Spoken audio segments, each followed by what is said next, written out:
ನಮ್ಮ ಕನಕಪುರ ವಿಧಾನಸಭಾ ಕ್ಷೇತ್ರದ 56 ಸಭೆಯಿಂದ ಇವತ್ತು ನಾವಿಲ್ಲಿ ಪ್ರತಿಭಟನೆ ಹಮ್ಮಿಕೊಂಡಿದ್ದೇವೆ. ಏನು ಕೇಂದ್ರ ಸರ್ಕಾರ ಏನು ಏಕಾಏಕಿ ಸಿಲಿಂಡರ್ ಬೆಲೆಯನ್ನು 50 ರೂಪಾಯಿಗಳನ್ನ ಏರಿಕೆ ಮಾಡಿ ಇವತ್ತು ಬೆಳಗಿನಗಳಿಗೆ ಇವತ್ತು ಒಂದು ಬೆಲೆಯನ್ನು ಹಾಕುವಂತ ಕೆಲಸವನ್ನ ಇವತ್ತು ಕೇಂದ್ರ ಸರ್ಕಾರ ಮಾಡಿದೆ. ಇದೇ ಕೇಂದ್ರ ಸರ್ಕಾರದವರು ಕಳೆದ ಬಾರಿ ಕೂಡ ಪೆಟ್ರೋಲ್ ಮತ್ತು ಡೀಸೆಲ್ ಬೆಲೆಗಳನ್ನು ಕೂಡ ನಾವು ಸಂಕಷ್ಟದಲ್ಲಿ ಇದ್ದಂತಹ ಸಂದರ್ಭದಲ್ಲಿ ಕೊರೋನಾ ಸಂದರ್ಭದಲ್ಲಿ ಆಗಷ್ಟೇ ನಾವು ಕೂಡ ಹಿಡಿಕೆ ಬರುವಂತ ಬಂದಂತ ಸಂದರ್ಭದಲ್ಲೂ ಕೂಡ ಯಾವುದೇ ಮಾನವೀಯತೆ ದೃಷ್ಟಿಯನ್ನು ಕೂಡ ನೋಡಿದ್ರೆ ಬಡವರ ಕಷ್ಟವನ್ನು ನೋಡಿದ್ರೆ ರೈತರ ಕಷ್ಟವನ್ನು ನೋಡಿದ್ರೆ ಏಕಾಏಕಿ ಪೆಟ್ರೋಲ್ ಡೀಸೆಲ್ ಬೆಲೆಯನ್ನು ಏರಿಕೆ ಮಾಡೋ ಮುಖಾಂತರ ಜನರ ಇವತ್ತು ಸಂಕಷ್ಟಕ್ಕೆ ತಳ್ಳಿದ್ರು.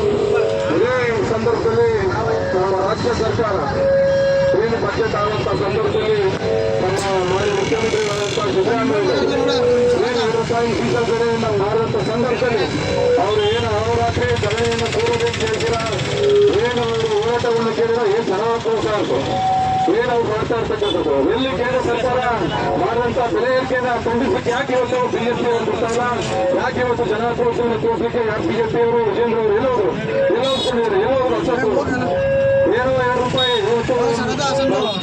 ಗಮನಿಸಬೇಕು. ಪಕ್ಕದ ರಾಜ್ಯ ಆದಂತ ತಮಿಳುನಾಡು ಇವತ್ತು ಡೀಸೆಲ್ ಬೆಲೆ 98 ರೂಪಾಯಿ ಇದೆ, ಕೇರಳದಲ್ಲಿ 96 ರೂಪಾಯಿ ಇದೆ, ಆಂಧ್ರದಲ್ಲಿ 90 ರೂಪಾಯಿ ಇದೆ. ನಾವು ಕೇಂದ್ರ ಸರ್ಕಾರ ಬೆಲೆ ಏರಿಕೆಯನ್ನು ಮಾಡತಕ್ಕಂಥ ಸಂದರ್ಭದಲ್ಲಿ ರಾಜ್ಯ ಸರ್ಕಾರ ಸಿದ್ದರಾಮಯ್ಯ ಸಂದರ್ಭದಲ್ಲಿ ನಮ್ಮ ಜನರಲ್ಲಿ ಹೊರೆ ಆಗ್ತದೆ ಅಂತ ಹೇಳೋ ಒಂದು ದುಡ್ಡು ಇಟ್ಕೊಂಡು ಯಾವುದೇ ತರವಾದಂಥ ಇಂಧನ ಬೆಲೆಯನ್ನು ಏರಿಕೆ ಮಾಡಿದರೆ ಅವತ್ತಿಂದ ಇವತ್ತುವರೆಗೂ ಕೂಡ ಕಾಪಾಡ್ಕೊಂಡು ಬಂದಿದ್ರು. ಇವತ್ತು 8 ವರ್ಷ ಆದ್ಮೇಲೆ ಇವತ್ತು ರಾಜ್ಯ ಸರ್ಕಾರದಿಂದ 2 ರೂಪಾಯಿನ ಜಾಸ್ತಿ ಮಾಡೋದಕ್ಕೆ ಇವತ್ತು ಬಿಜೆಪಿಯವರು ಒಂದು ಜಲಾಕ್ರೋಶವನ್ನು ತೋರಿಸಿ ಇವತ್ತೇನು ಅಹೋರಾತ್ರಿ ಹೋರಾಟವನ್ನು ಮಾಡ್ತಿದ್ದಾರೆ. ಈಗ ಏಕಾಏಕಿ ಇವತ್ತು ಸಿಲಿಂಡರ್ ಬೆಲೆ ಗ್ಯಾಸ್ ಬೆಲೆಯನ್ನು ಇವತ್ತು 50 ರೂಪಾಯಿನ ಜಾಸ್ತಿ ಮಾಡಿದರೆ ಯಾಕಕ್ಕೋಸ್ಕರ ನೀವು ಜಾಸ್ತಿಯನ್ನು ಮಾಡಿದ್ದೀರಾ, ಯಾಕಕ್ಕೋಸ್ಕರ ಇವತ್ತು ಜನರ ಮೇಲೆ ಹೊರೆ ಆಗ್ತಾ ಇಲ್ವಾ, ಇವತ್ತು ರೈತರು ಕಾಣಿಸ್ತಾ ಇಲ್ವಾ, ಇವತ್ತು ರೈತರು ಏನು ಯೂರಿಯಾ ಉಪಯೋಗಿಸಿದಂತ ಯೂರಿಯಾ 900 ರೂಪಾಯಿ ಇದ್ದಂಥದ್ದು ಇವತ್ತು 1800 ರೂಪಾಯಿ ಇದೆ. ಇದಕ್ಕೆ ಕಾರಣ ಯಾರು? ಕೇಂದ್ರ ಸರ್ಕಾರ. ಇವತ್ತು ನಿನ್ನೆ ಕೂಡ ಅನೌನ್ಸ್ ಮಾಡಿದ್ದಾರೆ. ಮಾನ್ಯ ಕುಮಾರಸ್ವಾಮಿ ಅವರು ಬೃಹತ್ ಕೈಗಾರಿಕಾ ಮಿನಿಸ್ಟರ್ ಆಗಿರ್ತಕ್ಕಂಥ ಕುಮಾರಸ್ವಾಮಿ ಅವರು ಕುಮಾರ್ ಅಣ್ಣನವರು ಏಕಾಏಕಿ ಇವಾಗ ಟನ್ನಿಗೆ ಕಬ್ಬಣಕ್ಕೆ 6,000 ರೂಪಾಯಿ, ಕಬ್ಬಣಕ್ಕೆ ಒಂದು ಟನ್ನಿಗೆ 6,000 ರೂಪಾಯಿ ಜಾಸ್ತಿ ಮಾಡಿದ್ದಾರೆ. ಸಿಮೆಂಟ್ಗೆ 50 ರೂಪಾಯಿ ಚೀಲಕ್ಕೆ ಜಾಸ್ತಿ ಮಾಡಿದ್ದಾರೆ. ಇದ್ಯಾವ ಕಣ್ಣು ಕಾಣ್ತಾ ಇಲ್ವಾ ವಿಜೇಂದ್ರ ಅವರೇ? ಇದಕ್ಕೆ ಯಾಕೆ ನೀವು ಹೋರಾಟ ಮಾಡ್ತಾ ಇಲ್ಲ? ಇದಕ್ಕೆ ಯಾಕೆ ನೀವು ಜನಕ್ರೋಶ ತೋರಿಸ್ತಾ ಇಲ್ಲ? ನೀವೇನ್ ಮಾಡಿದ್ರು ಕೂಡ ನಾವು ಸುಮ್ಮನೆ ಇರಬೇಕು. ನಾವೇನಾರ ಮಾಡ್ತೀವಿ ಅಂತಂದ್ರೆ ನೀವು ಬರ್ತೀರಾ. ಇವತ್ತು ಹಾಲಿಗೆ 2 ರೂಪಾಯಿ ಜಾಸ್ತಿ ಮಾಡಿದೆ. ಅದು ರಾಜ್ಯ ಸರ್ಕಾರ ಮಾಡಿರ್ತಕ್ಕಂಥದ್ದಲ್ಲ. ರೈತರಿಗೆ ಅನುಕೂಲ ಆಗಿ ರೈತರಿಗೆ ಎಲ್ಲ ಒಂದ್ ಕಡೆ ನಷ್ಟ ಆಗ್ತಾ ಇದೆ. ತಾವು ಮಾಡಿರ್ತಕ್ಕಂಥ ಯೂರಿಯಲ್ಲ ಇವತ್ತು ಎಲ್ಲೋ ಸೀಮೆಯನ್ನು ಬೆಳೆಯಬೇಕು, ಹಿಂದಿ ಭೂಷಗಳು ತರಬೇಕು, ಎಲ್ಲದ್ರ ಮೇಲೆ GST ಹಾಕಿದ್ದೀರಿ, ಹಾಲಿನ ಮೇಲೆ GST ಹಾಕಿದ್ದೀರಿ, ಮೊಸರು ಮೇಲೆ GST ಹಾಕಿದ್ದೀರಿ. ಇದನ್ನೆಲ್ಲ ತಡ್ಕೊಂಡು ಜನ ಅವರಿಗೆ ಸಹಾಯ ಮಾಡಿದ್ದಾರೆ. ಇವತ್ತು ರೈತರಿಗೆ ಅನುಕೂಲ ಆಗಲಿ ಅಂತ 2 ರೂಪಾಯಿ ಜಾಸ್ತಿ ಮಾಡಿದ್ರೆ ನೀವು ಅದಕ್ಕೆ ಜನಾಕ್ರೋಶವನ್ನು ತೋರಿಸಿ. ಈಗ ನೀವು ಏಕಾಏಕಿ 50 ರೂಪಾಯಿ ಜಾಸ್ತಿ ಮಾಡಿರಲ್ಲ, ಅದಕ್ಕೆ ಯಾರು ಈಗ ಇದೇ ರೀತಿ ತಾವು ಪ್ರತಿ ವರ್ಷನೂ ಕೂಡ ಹೇಳದೆ ಕೇಳದೆ ತಾವು ಬೆಲೆ ಏರಿಕೆಯನ್ನು ಮಾಡಿ ಸಾಮಾನ್ಯ ಜನಕ್ಕೆ ತೊಂದರೆಯನ್ನು ಕೊಡುವಂಥದ್ರಲ್ಲಿ ತಾವು ಹೆಚ್ಚುತ್ತೀವಿ.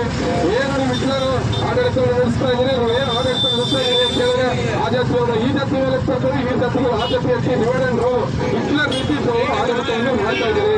ನಾವು ಮನವಿ ಮಾಡ್ತಾ ಇದ್ದೀವಿ. ಇವತ್ತೇನು ರಾಜ್ಯಾದ್ಯಂತ ನಮ್ಮ ಯುವ ಕಾಂಗ್ರೆಸ್ ವತಿಯಿಂದ ಈ ಬೆಲೆ ಏರಿಕೆಯನ್ನು ಖಂಡಿಸಿ ಇವತ್ತು ಹೋರಾಟವನ್ನು ಎಲ್ಲ ಮಾಡ್ತಾ ಇದ್ದೀವಿ.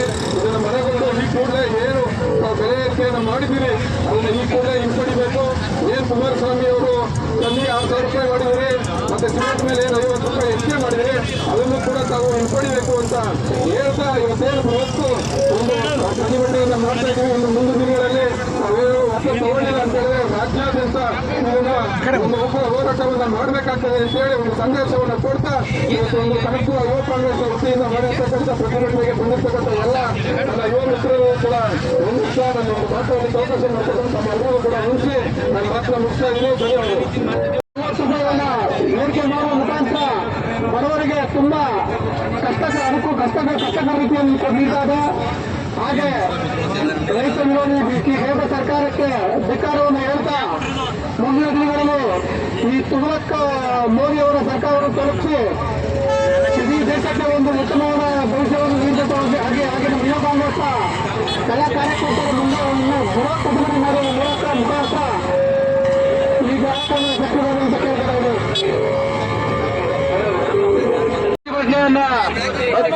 ಪ್ರತಿಕೃತಿಯನ್ನು ಮೋದಿ ಮತ್ತು ಅಮಿತ್ ಶಾ ಸುಟ್ಟಿ ನಾವು ಈಗ ಪ್ರತಿಭಟನೆ ವ್ಯಕ್ತಪಡಿಸ್ತಾ ಆಕ್ರೋಶವನ್ನು ವ್ಯಕ್ತಪಡಿಸ್ತಾ ಇದ್ದೀವಿ.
ವಿರುದ್ಧ ಮಾತನಾಡುವ ಮಂಜುನಾಥ್ಗೆ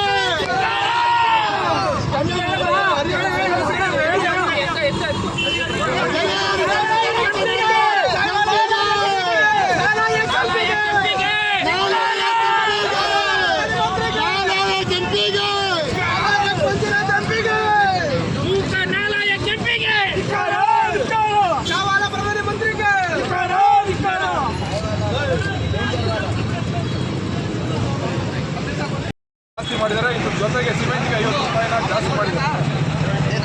ಬಂಧುಗಳೇ, ಇದೇ ರೀತಿ ಮುಂದುವರಿಸ್ತಾ ಹೋಗ್ತಾ ಇದ್ರೆ ನಾವು ಎಲ್ಲಿಗೆ ತಲುಪಬೇಕು, ನಾವು ಏನ್ ಮಾಡಬೇಕು ಅನ್ನೋದನ್ನ ಸರ್ಕಾರ 2 ರೂಪಾಯಿ ಡೀಸೆಲ್ ರೇಟ್ನ ಜಾಸ್ತಿ ಅಂತ ಹೇಳಿ ಸರ್ಕಾರ ಮಾಡಿರೋದಕ್ಕೆ ಏನ್ ಮಾಡ್ತಾರೆ ಅಶೋಕ್ ಅವರು ಮತ್ತೆ ವಿಜಯೇಂದ್ರ ಅವರು ಅಂತ ಹೇಳಿ ವಿರುದ್ಧ ಮಾತಾಡಬೇಕು. ಇಲ್ಲಿಂದ ಆಯ್ಕೆ ಆಗಿರ್ತಕ್ಕಂಥ ಒಂದು ಮೂಕ ಅಭಿನಯ ತರ ಹೋಗೋದು ಬರೋದು ಮಾಡ್ತಾ ಇದ್ದಾರೆ. ಇದೇ ರೀತಿ ಆಯ್ತು ಅಂತ ಹೇಳಿದ್ರೆ ಜನ ಆಕ್ರೋಶ, ಬಿಜೆಪಿ ಅವ್ರು ಮಾಡ್ತಕ್ಕಂಥದ್ದೆಲ್ಲ ಜನರ ಆಕ್ರೋಶ ಸತ್ಯವಾಗಿ ತಮ್ಮ ಮೇಲೆ ಬಿಜೆಪಿ ಕೇಂದ್ರ ಸರ್ಕಾರದ ಮೇಲೆ ಬರ್ತದೆ ಅಂತ ನಾನು ತಿಳಿಸ್ಲಿಕ್ಕೆ ಇಚ್ಛಪಡ್ತೀನಿ. ಹಾಗೆ ಇವತ್ತು ತಾವು ಬೃಹತ್ ಒಂದು ಪ್ರತಿಭಟನೆಯನ್ನು ಮಾಡಿರ್ತಕ್ಕಂಥ ಕನಕಪುರ ವಿಧಾನಸಭಾ ಯುವ ಕಾಂಗ್ರೆಸ್ ವತಿಯಿಂದ ಬಂದಿರ್ತಕ್ಕಂಥ ಎಲ್ಲರಿಗೂ ಕೂಡ ಧನ್ಯವಾದ ತಿಳಿಸ್ತಾ, ಈಗೇನು ಬಿಜೆಪಿ ಅವರಿಗೆ ನಾವು ಒಂದು ಸಂದೇಶವನ್ನು ಕೊಡ್ತಾರೆ, ಈ ಕೂಡಲೇ ತಾವು ಬೆಲೆ ಏರಿಕೆಯನ್ನು